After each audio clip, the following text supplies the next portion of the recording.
I see the numbers sort of slow down. It's pretty awesome. We're at about 572 right now.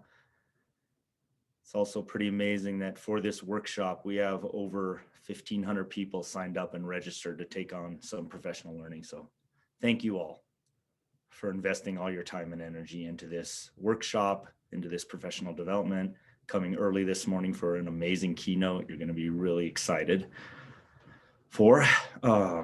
See, it's still climbing.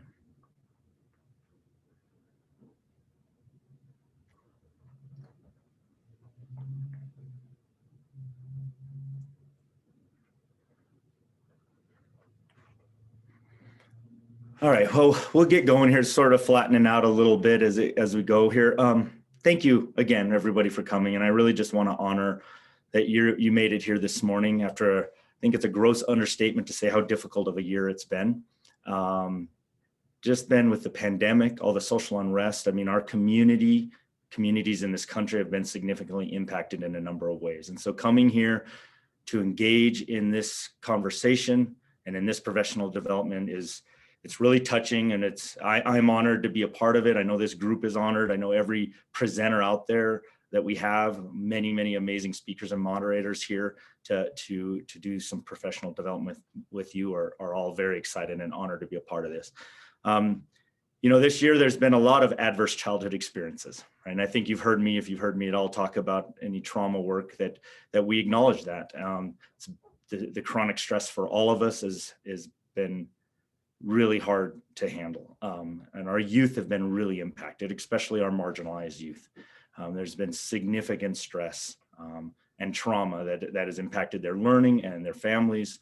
And I know also during this time, we go into that growth mindset. We know that this has been a time for us to reconnect maybe with families and understand the importance of connection and community and how important that is for all of us. And so that's what this workshop's all about. Yes, it's about connecting a lot of initiatives and a lot of work we've done, right? We're here to connect equity with trauma responsive practices, with restorative practices, and with social emotional learning. It's all connected. It's all work that helps us as staff and helps our students feel like they belong and that they're valued. And that's the real point of it. And I hope that this day, with this work that you're engaging in, that you get some skills and you gain some confidence to be able to do that. These are the most important protective factors we have. You know, there's some things out of our control. We don't get to make sure that everybody is financially stable or that we provide health care to everybody. But the protective factors of belonging and connection, we can do that. And we can be those positive adults for each other and for our youth. So I hope that you feel that in this professional development, that you gain some skills and some confidence. And thank you again for being here. All right, I'm going to hand this over. We're gonna introduce the Gemini group. I'm gonna let Remy talk a little bit about why we brought this amazing duo here today with us. So good morning, everyone. I'm Remy Rummel, the Director of Language, Culture, and Equity. I'm so happy to see we have 818 so far people joining this morning. So we have the honor of learning from the Gemini group, Mr. Dante and Mrs. Christina James, and we really are so thrilled that they agreed to come to Douglas County. Last year, we attended our equity team. So Dr. Chris Page, Dr. Jan Lanning, Jennifer Gottschalk, Jack Kronzer, and I joined the Gemini group's training with the Colorado Department of Education. And they did an equity workshop over a couple of months with about 20 teams across the district or across the state, including our district. And so we learned an incredible amount from them. It was just really some very thoughtful and constructive learning for our team as we proceeded with the strategic plan work that we had been engaging in, looking at equity, diversity, inclusion, and accessibility. And so they really pushed our thinking, and they're just wonderful people. That's what we connected and decided that this would be a great step for the equity team in terms of learning, and then bringing them to Douglas County to introduce all of us and push our thinking and to learn and grow along with us. So Dr. Page, do you have anything to add? Yeah, Thank you, Remy. I'm Dr. Chris Page, principal of the Highland Ranch High School. Just to add on to that, one of the best things about the experience is that while we went through training, our training lasted all day. It was intense in some regards. It was eye-opening. It was validating for some of the feelings that we often get when we talk about things like diversity and equity, inclusion, access. And we felt very strongly that this same feeling is something that everyone in Douglas County is sort of hovering around. And so we just need as a collective to know how to move forward. I think one of the great things about the Gemini group and hopefully what you'll be able to experience this morning is they are going to challenge some of your thinking, right? Maybe some of your preconceptions and things like that. On the same note, they're going to validate some of your emotions and some of your feelings about things going on in the world today.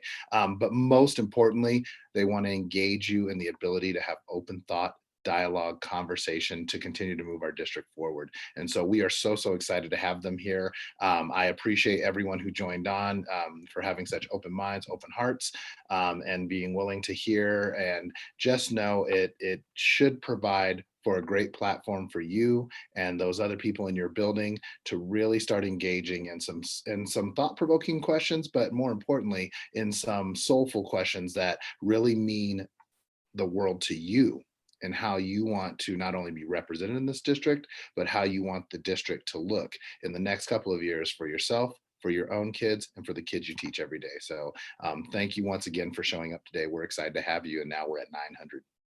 Woo-hoo. 900, that's awesome. All right, so I'm not going to do any more further introductions, just to say that these two they have decades of experience dealing with big groups.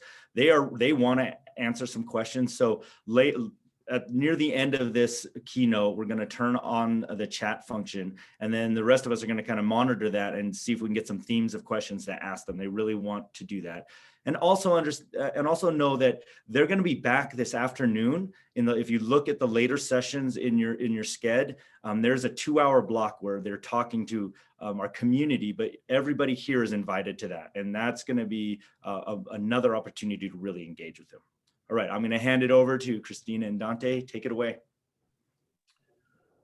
Thank you. Wow. Thank you. Good morning. Good morning to the hundreds and hundreds of you that we can't see, but we are certainly glad that you're here. My name is Dante and Christina. And we are the Gemini Group.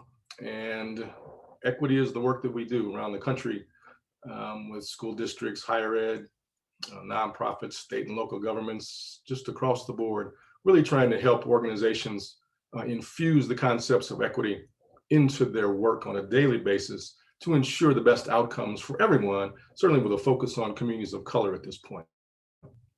We're just really honored to be able to be here and kick off this day of your professional development, kick off the Making Connections workshop. We've done keynotes before, but never like this. So hopefully there's a little appreciation and grace as we do it this way, because we'd love to see all of your faces, because it's also nice to be able to read the room, which is kind of difficult at this point. So we truly appreciate your presence. As was said, we've had the good fortune to be working with Douglas County for over a year through Colorado Department of Education and their work, but Douglas County has really stepped in and really wanted to do this work deeper, better, and infuse it across the entire district, which is just a wonderful approach.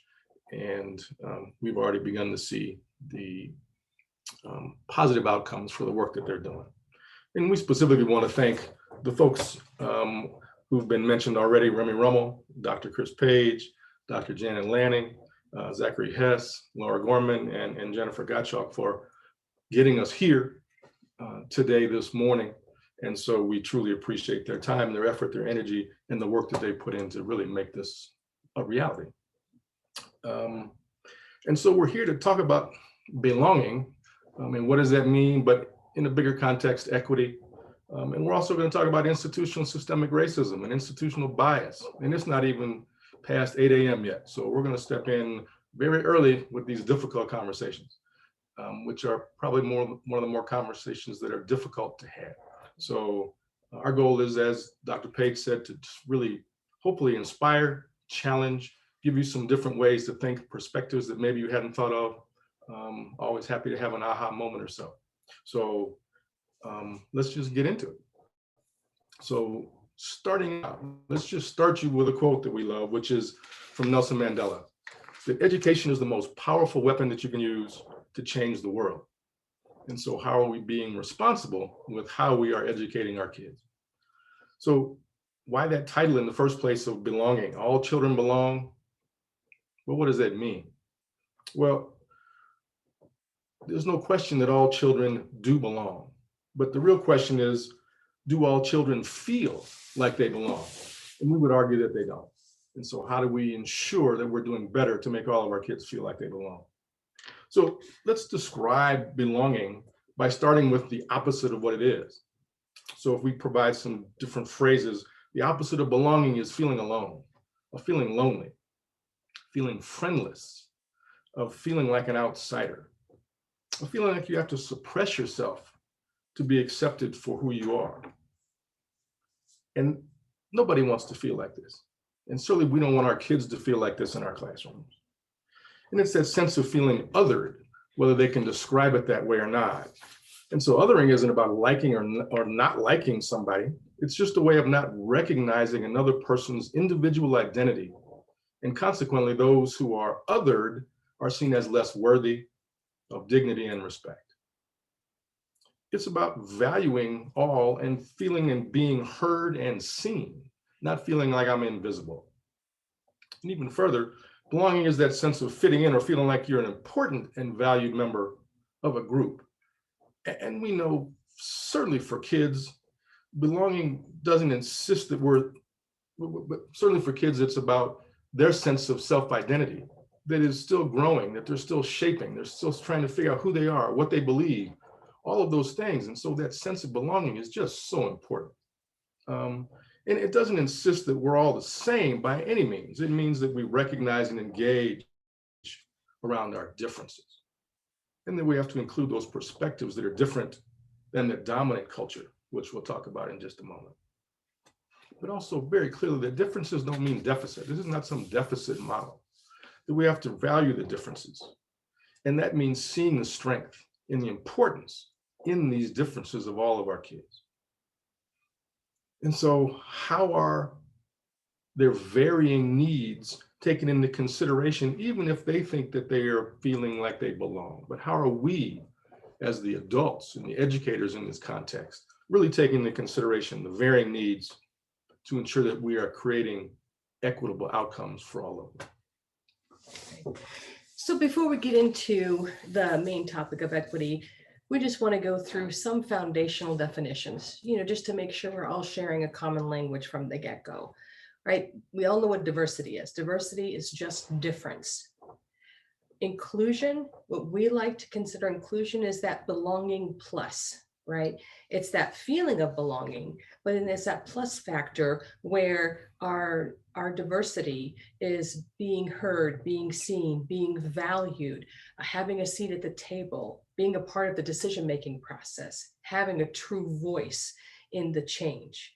And then equity, right? Equity is that larger umbrella that we see diversity and inclusion and belonging falling under, right? Equity is about those equitable outcomes. Equity, you have equity when someone's identity cannot predict their outcomes, because we know for a fact that the darker your skin color in this country, the darker your skin color, the more harsh your outcomes in any facet of life.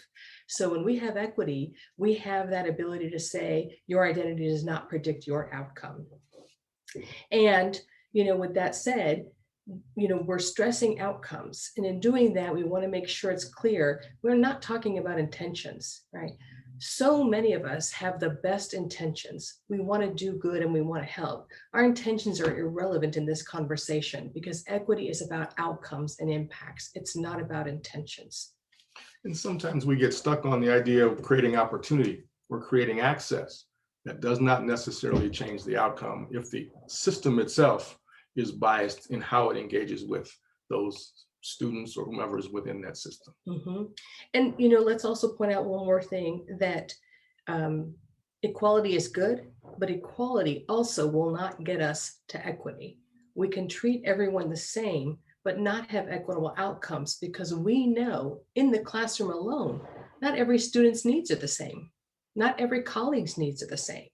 So if we treat everyone the same, we're not addressing people where they are. We're not giving them what they need based on their lived experience and their history and whatever else, right? So equity is about meeting people where they are and meeting their specific needs. That's what gets us to the equitable outcomes.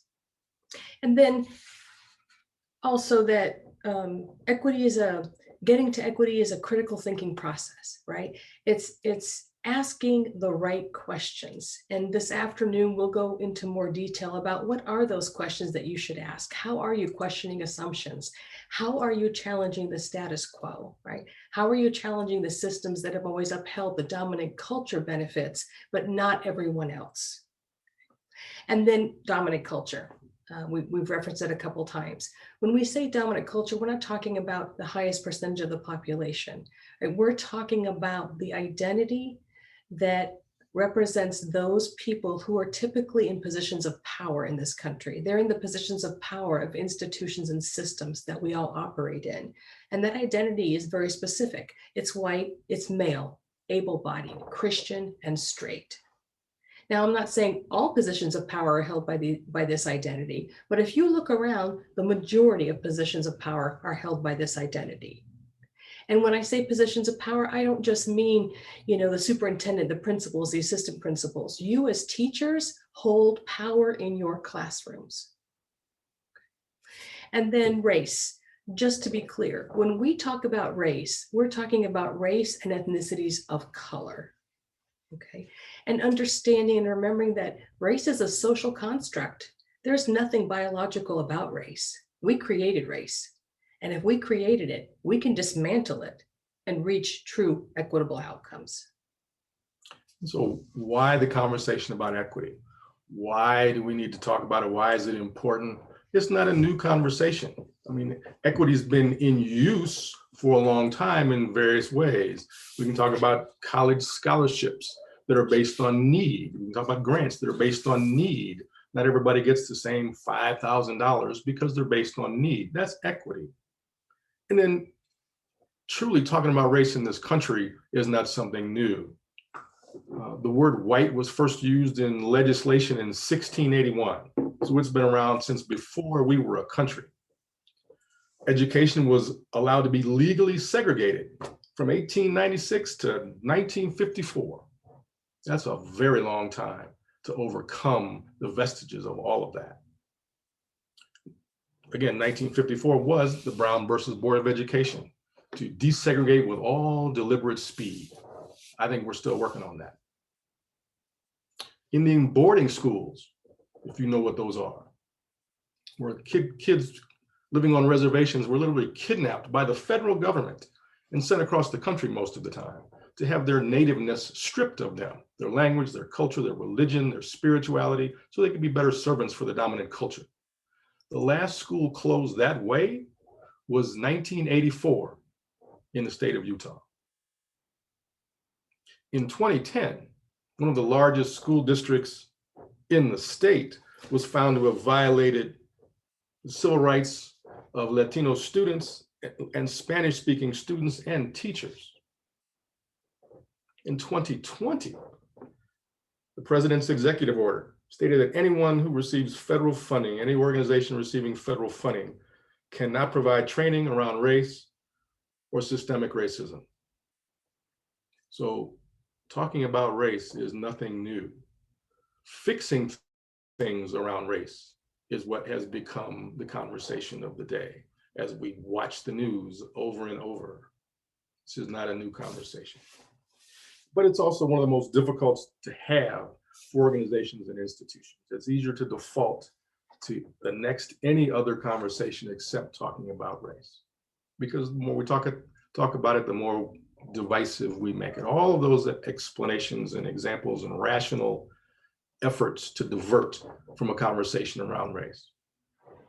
But it's based on the concept of, at least as our approach is, on the concept of targeted universalism, which is a philosophy espoused by Dr. John Powell out of UC Berkeley, who heads the Othering and Belonging Institute. that by focusing on those who are most impacted in society, you will positively impact everyone else. But if you try to be all things to all people all at once, you end up being not much to anybody. And so how are we focusing on who are those kids specifically who are most impacted, those kids of color who are most impacted in the educational system, so that we can positively benefit everyone else? And there's a quote that just moves us in this work, which is that if children of color are old enough to experience racism, white kids are old enough to learn about it. So how are we doing better to ensure that everyone understands what this is we're talking about, so we can begin to eliminate it as we see it? Because this is all about the children, all about the kids you teach. How do we help them become better stewards in a global society, in a global world, in a multicultural world that they're going to walk through, that they're walking through right now? So how do we help them navigate that? And I absolutely want to say that equity is not a partisan issue. It's not some political issue. It's been used that way. It's been hijacked that way on some level. But that doesn't make it true. The fact that we're focusing on how we can best serve all of our kids has nothing to do with politics, or shouldn't. It should be all about how we best serve our children. And there's a quote that, as you can tell, we love quotes. A quote by Malcolm X that says, "Education is the passport to the future, for tomorrow belongs to those who prepare for it today." So how are we best preparing our kids for tomorrow? Okay, so let's start preparing by having more of a common language, right? A few more definitions. We mentioned, institutional and systemic bias and racism. We're going to talk about implicit bias, which is that individual level, and how it fits into the bigger picture and why it's important. But let's start with our individual selves, right? Our implicit bias. Implicit bias is just the tendency in this context to favor, right, or disfavor an individual or group based on their identity, okay? And it can be harmful because, one, we all have implicit biases. No one is immune from them.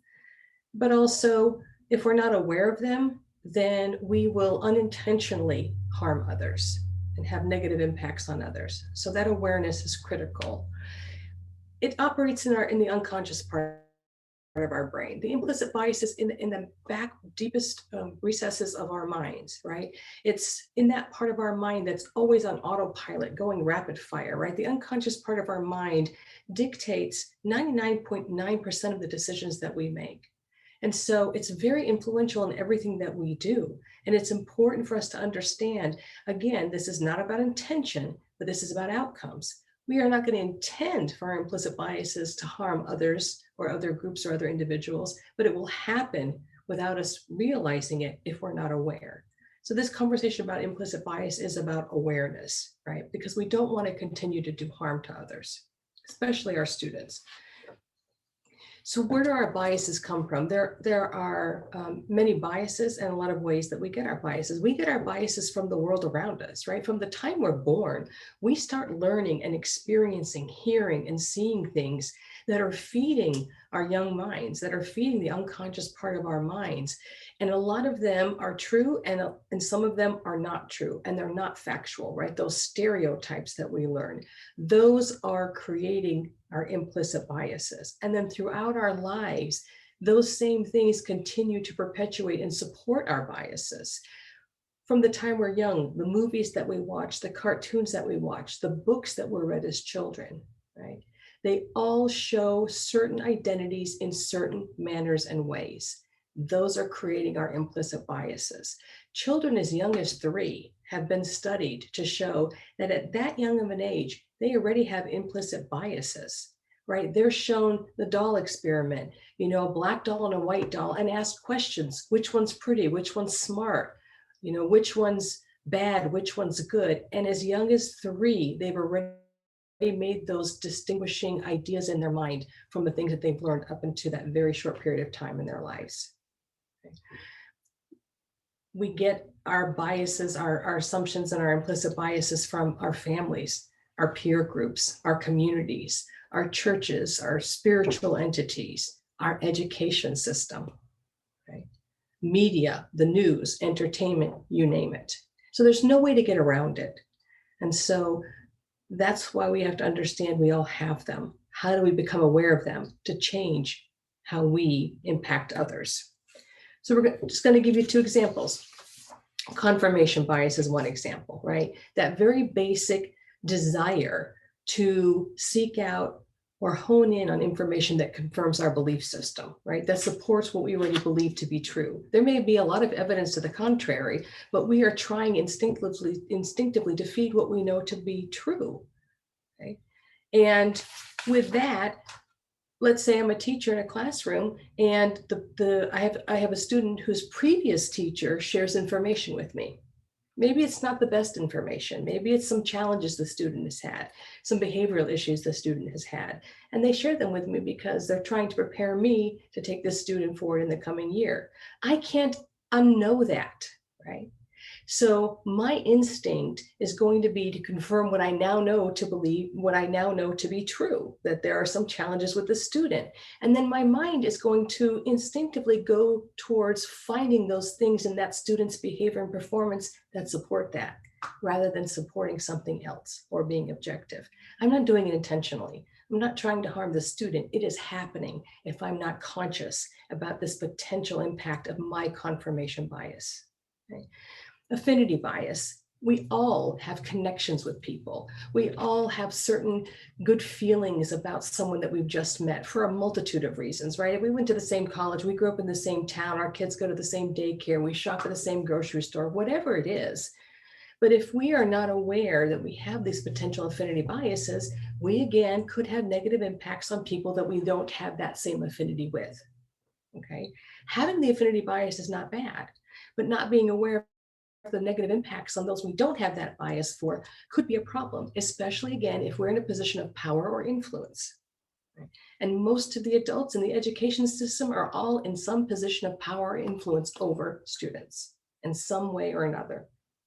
So let's talk about a study that was done in 2016 when it showed that there was increased severity of suggestions for discipline when the race of the teacher was not the same as the race of the student.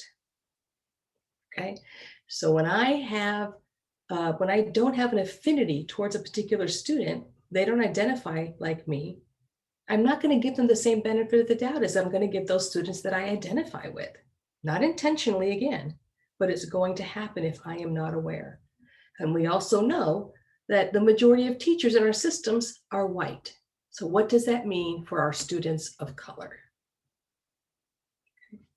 Now let's expand that. Let's talk a little bit about the institutional and systemic racism, right?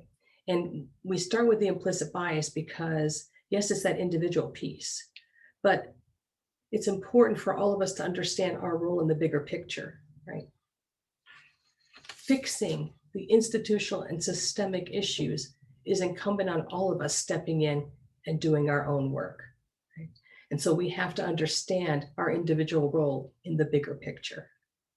But the institutions and the systems are also biased. We have institutional and systemic racism. They exist just based on the way that the institutions and systems were created and who created them.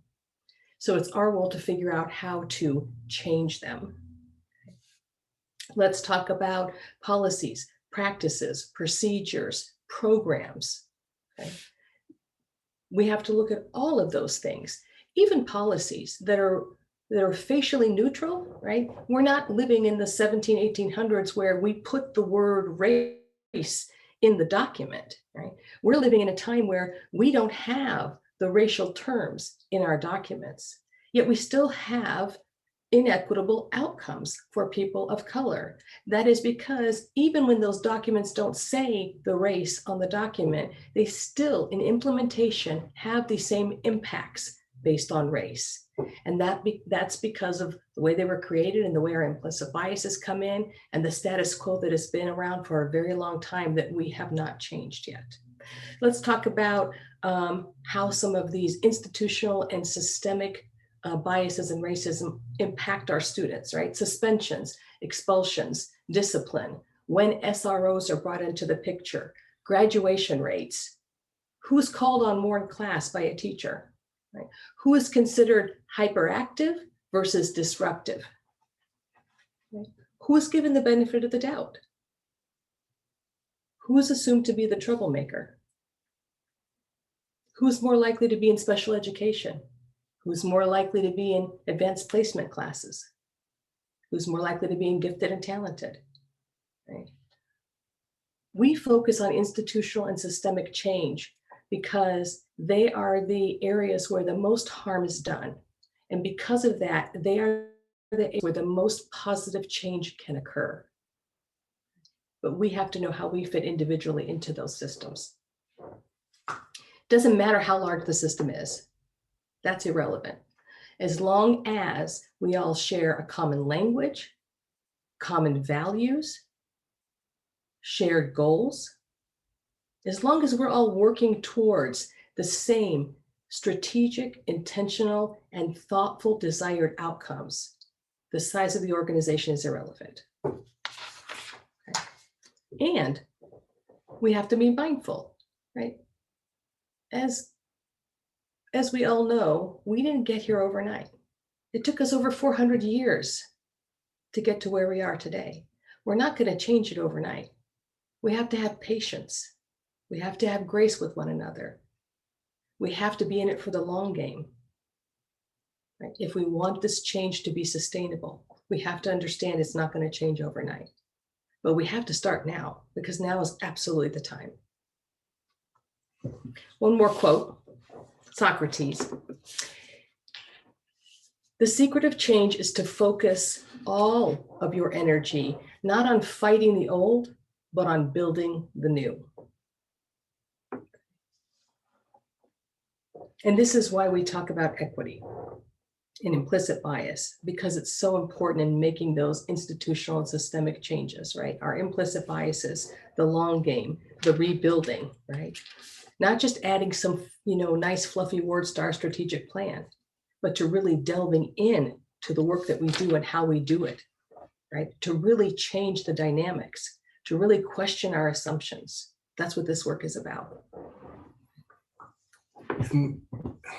And this system, these systems and institutions were built, the bias within them was built brick by brick, law by law, policy by policy, legislation by legislation, program by program. And if we're going to undo it, we have to undo it in that same strategic, thoughtful, focused way, or else we just play hopscotch with one piece at a time, which doesn't really change anything overall. So hopefully you're getting a sense of the shotgun approach to this conversation this morning. There's a lot coming at you in a much bigger picture. But what are some of examples of how it plays out, this institutional and systemic bias plays out inside your schools, in your institutions? So I just have some questions for you. Did Columbus really discover America? Can you discover something that already has people living in it? How do you discover something like that? Are we really a melting pot? How come we're not a salad or a stew that doesn't assume everyone melts together and assimilates into the one system, as opposed to the stew that's got the carrots and the potatoes and the meat and the corn, right? That don't become anything else, but they add to the value of that stew. Does African-American history only start with slavery and end with civil rights movement and maybe Dr. King's I Have a Dream speech? Do students even know that Colorado is a Spanish word and where it came from? What's the definition of the classics in literature or in music? And how are you rolling those out? Can a student comfortably tell a story about their two dads or their two moms? Who defines what a nuclear family is? Are the lessons and learnings about women, Latinos, Black folks, Native Americans, LGBTQ, folks with a disability infused into the curriculum on a regular basis outside of the month, the week, or the day that we are given to celebrate? Well, we don't have any Black folks, so we don't really have to celebrate Black History Month. Makes no sense whatsoever. Was manifest destiny really a great way to conquer the West, or was it genocide? Are we ever going to talk about President Andrew Jackson as a genocidal maniac or not? What is the context within which we provide the facts to our students? Do students feel like they belong because they're part of the everyday curriculum and the educational environment? Do students feel like they belong because the perspectives that represent them are part of the curriculum and the everyday educational environment? You know, I could go on with lots more questions, but if you've never thought about these types of questions, what does that say about how we're ensuring that all children really feel like they belong? And it's important to remember too, when we say difference, right? Diversity or difference, this is not deficit, right? Diversity and difference does not equal deficit, does not equal negative attribute. We have to shift the way we think about difference to understand that that difference is a value add. It's a strength, right? And only then will that feeling of belongingness for others really begin to happen. Only then will that feeling of belonging of families and parents in the community really begin to happen, right? Because this isn't just about how you engage with your students. This is how do you engage with the parents? Sometimes the parents can be some of the biggest challenges, right? How do you bring them into this work? The same way that you're trying to bring your students into this work. How are students and families' experiences, lived experiences and identities seen in the curriculum? How are they seen in the everyday classroom environment, right? It's important to that inclusion, that sense of belonging and reaching those equitable outcomes. All those little things matter. There was a study done of all of the books, children's books published in 2018. And there was an evaluation of who was shown in those books. As I recall now, Native Americans were shown in 1% of all the books published. Latinos were shown in 7% of all the books published. Animals were depicted more than people of color in children's books in 2018. Okay.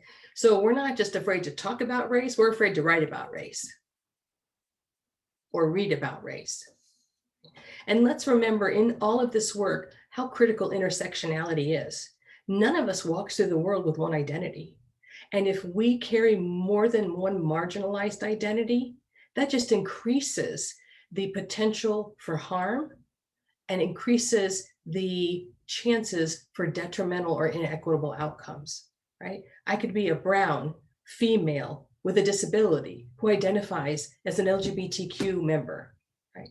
That's 4 layers of marginalized identities and 4 layers of the potential harms that I will face as I walk through this world. And so for us, our desire is to help you create that sense of cultural humility, create that sense of cultural curiosity, the continuing sense of the desire for more learning to improve your teaching, what it looks like in the classroom, and improving the outcomes for all of your students. And so we referenced how each individual can impact the institution positively or maintain the status quo. So some examples of what you can do inside your classroom, right? Just some examples. One, learn the students' names as they're actually pronounced. We've heard so many stories of adults who are still traumatized by having their names botched as children, or having been renamed by the educator, or having been given a nickname, right, that's easier for the adult to pronounce, or having been given a white sounding name because it's easier for them to remember. And this has long-lasting traumatizing effects on people. Our names are important to us. They're part of who we are. We're proud of our names. And if others can't even take the time to get our names right and pronounce them how we pronounce them, that's significant. That's huge. There's nothing that sounds sweeter than the sound of your name, right? Question your assumptions. Question the assumptions of what you've learned and how you've continued to do what you do. Why do you think this is the best way to do it? Based on what? Just question the assumptions. Your assumptions may be absolutely accurate, but if you never begin to ask about them, nothing can change and you don't know how well you're doing. Mm-hmm. Bring in speakers of different identities. No better way to shatter in unfactual stereotypes that we've learned over the years than to see people who aren't like us in great positions, doing great things in the world, right? Bring them into the classroom. Show students, even if you have an all-white student classroom, show them, here's what exists out in the world besides your own small environment. Give them the opportunity to experience those things that can change their implicit biases. Empower your students to share their thoughts. Sometimes it's better to facilitate than just teach. How do you have and create the dialogue and discussion in class around your subject matter that might be able to, you might be able to bring in current events to talk about math, current events to talk about your English class, how do you facilitate that conversation that makes it much more relevant sometimes to your students? How do you bring in those other races and ethnicities into the examples that you use, right? Even the smallest examples, how do you bring them into that? And how do you have these conversations, right? These difficult conversations, because like we said earlier, race is the hardest thing to talk about in an organization, in a school, in any environment, at your dinner table during Thanksgiving. That is one of the hardest conversations to have. So how do you have them, right? How do we help empower you and give you the tools to be able to have them and have them comfortably? Because the worst thing to do is to have the conversation come up by a student or a family member and to shut it down, right? Better for you to step into it and make a mistake than to avoid the conversation. Because when you avoid or shut down the conversation, you're then avoiding and shutting down that person's identity.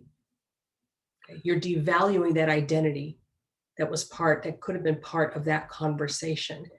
And that quote, I don't know who it was, but mistakes prove that we are trying.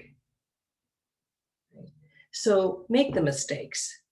It's okay to make mistakes. We are all going to make mistakes. We will all continue to make mistakes. None of us are experts in this, right? But a child will love you for trying. I promise you.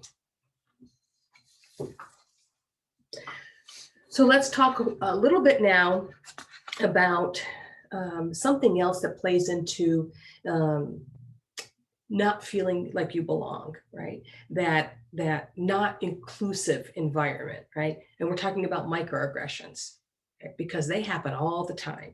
They happen between students and students. They happen between students and adults. They happen between adults, right?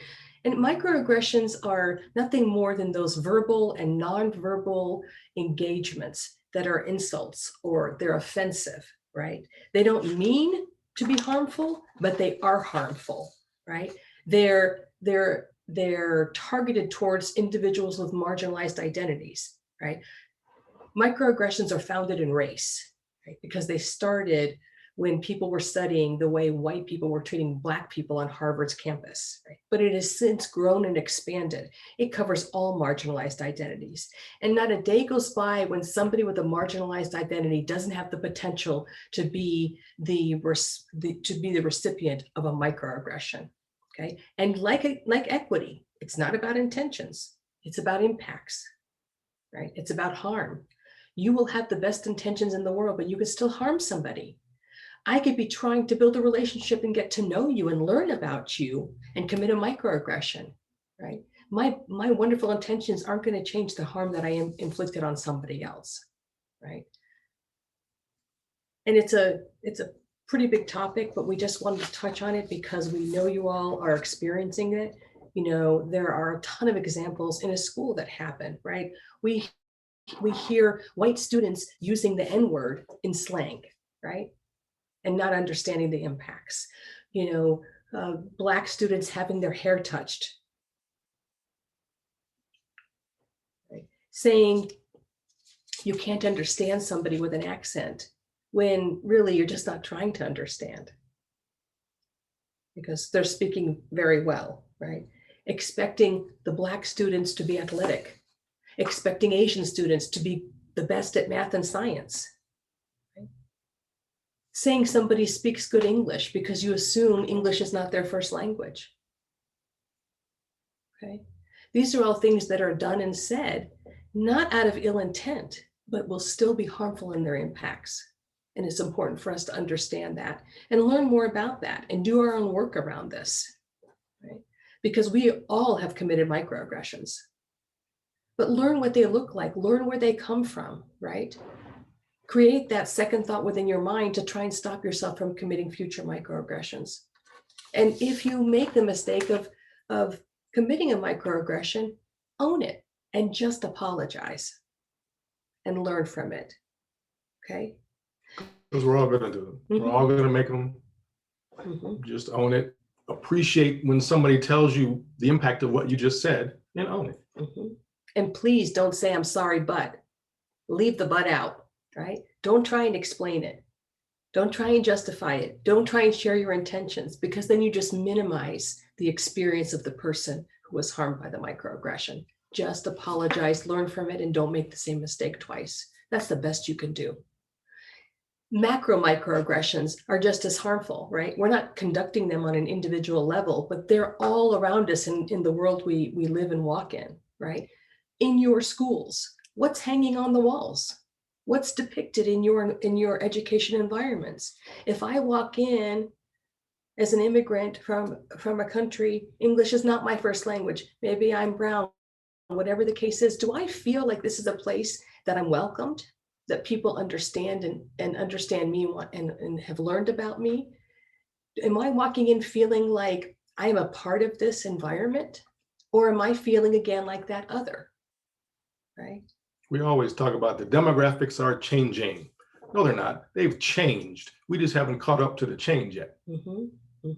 What's the name of our schools? The biggest one in education, what are the names of our mascots, right? Those are all macro microaggressions, and they're just as harmful, and I would say even so more harmful than the individual microaggressions, because we can move away from an individual who is microaggressing on us, but we can't move away from our environment. It is in our face all the time. So how do we as institutions become aware of those macro microaggressions that we are allowing to continue in our environment? And how do we change those? Right? Because it all comes back to, how do we continue to ensure we're making everyone feel like they belong? Maya Angelou quote, Maya Angelou, okay? People will forget what you did. People will forget what you said, but they will never forget how you made them feel. And there's the essence of why it's important to understand microaggressions and macro microaggressions. And specifically, the impressionableness of young kids. You are their world for the majority of their day. How are you making them feel? How are you making them feel heard? How are you making them feel they belong? And, you know, if you don't remember anything else from this, remember that whether we're talking about how to make people feel like they belong, how to create an inclusive environment, what equity is, right?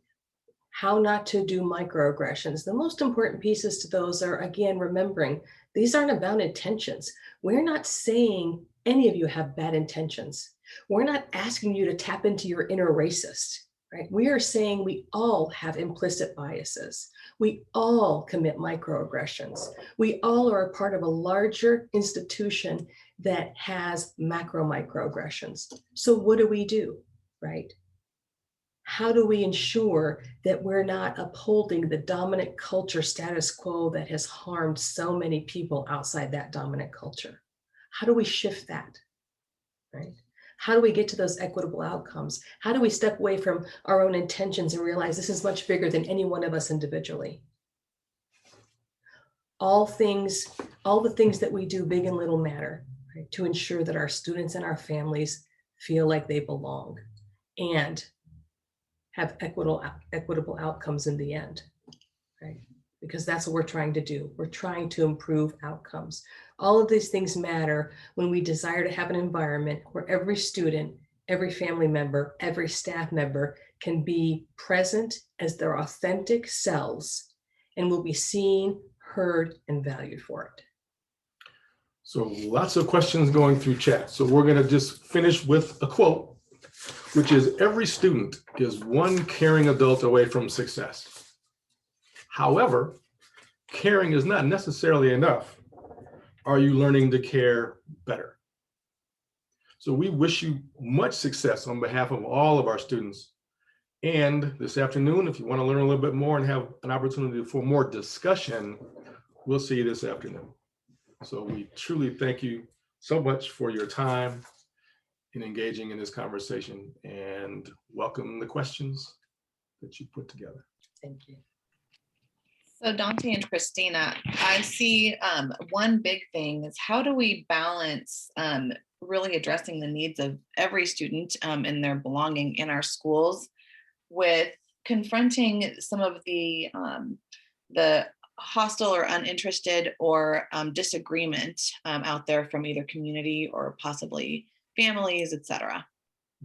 That's a great question, and we hear that so much. And one of the most important things when any individual or institution is stepping into this work is to remember that you have to step into it with the full commitment.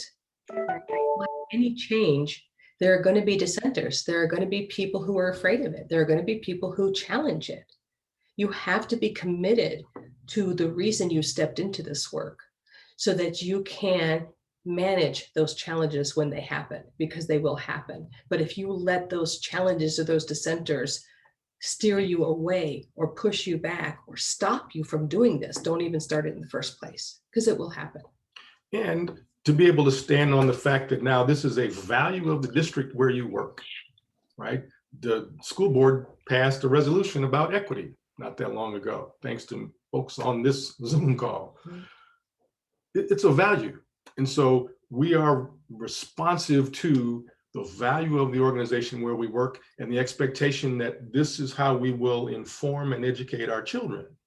So you might have a different thinking process, but this is how the school district where your children attend educate your children. This is the value that's important.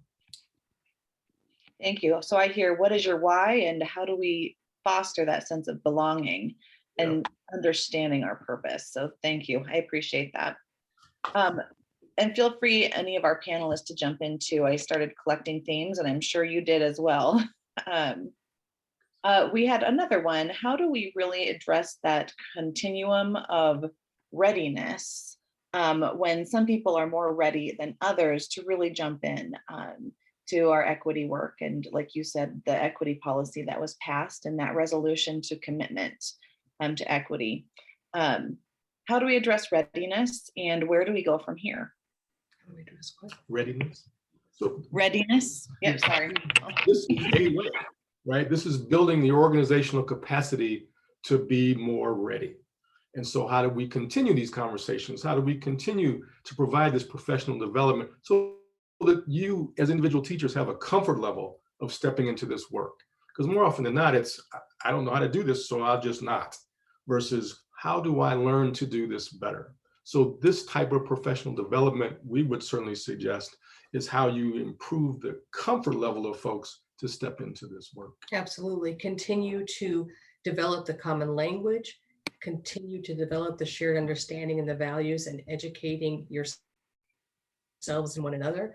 Because what we found is that one of the biggest reasons people fail to step into this work is out of the fear of the unknown, right? They don't know.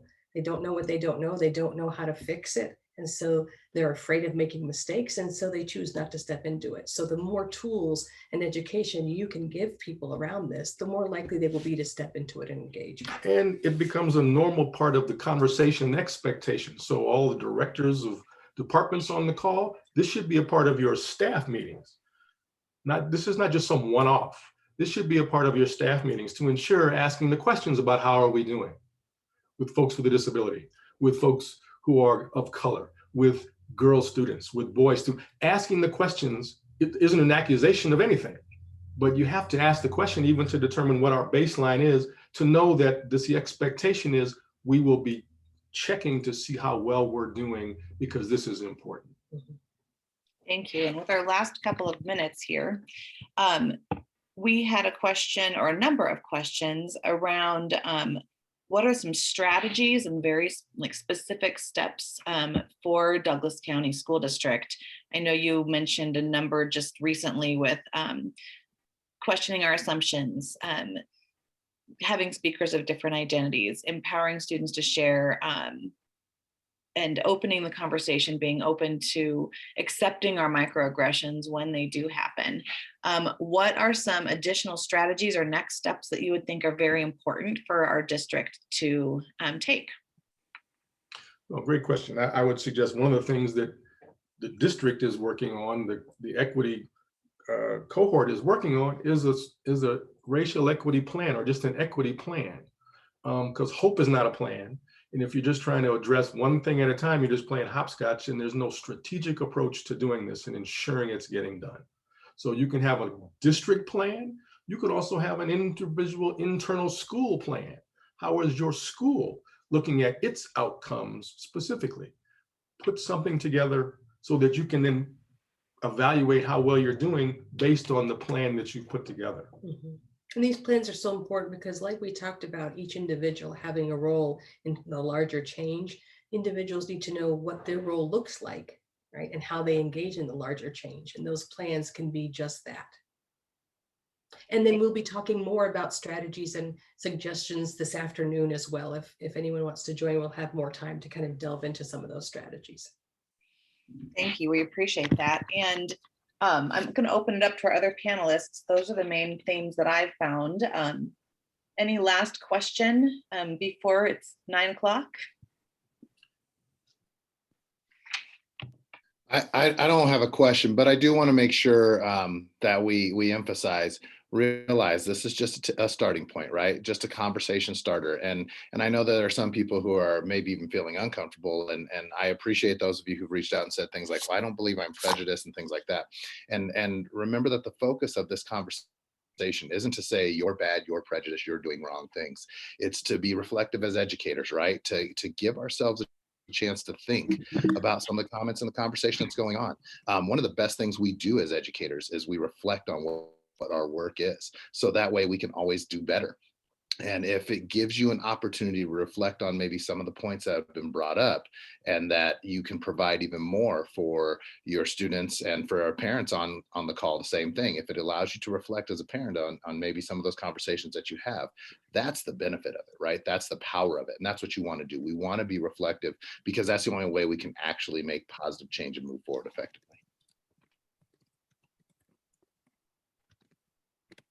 And if I can, I saw a question go by about how do you deal with white folks who feel that they're losing power in this conversation. And I would suggest that it's not about losing power, it's about empowering others.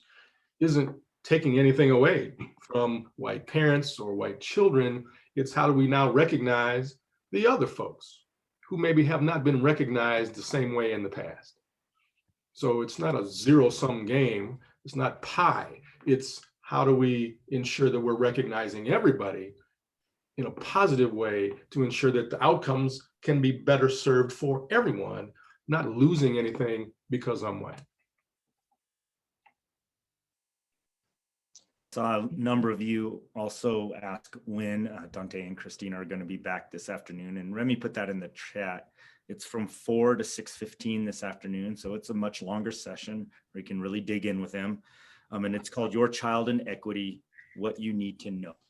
So look in your sched, 4 o'clock to 6:15. I just want to say thank you. Go ahead, Jack. Go ahead. Just in watching reading the chats, it's really interesting that many of the questions that are being asked and many of the comments that are being made, these are questions and comments that were made 20 years ago. Some things have not changed. And so, you know, many of the teachers are wanting to have change come to place, but they don't necessarily know how. Many teachers have concerns about how to address the community who may not agree with them or agree with the direction that maybe the district is headed. And so these are the same kinds of questions and concerns that have been around forever. And we as a school district need to make sure that teachers have the tools to be able to address their concerns. All right, well, we're nearing the end of our session, and it was wonderful, and I wish we could keep going for hours. And the Gemini group will be back. There'll be more communication around that. I'm sure we'll have a long-lasting relationship with them and use them in further Making Connection workshop, hopefully. It is 9 o'clock, and just to remember to everybody that all these sessions in the workshop will be recorded. And if you registered for the event, then we're going to be sending out a document with everything in there, all the recordings, so you can go back and watch this one and access other ones that you weren't able to take. The next one is at 9:15 to 10:15. That'll be our next session group. So I hope you join us there. Dante and Christina, thank you so much for your wisdom and just your commitment to this work and being here with us. You can tell by our chat that people are very appreciative, and it's a beautiful thing. So thank you very much. Thank you so much. Thank you so much for having us. It's been our pleasure, and we look forward to more conversations with you all. I appreciate you stepping into this work. So thank you.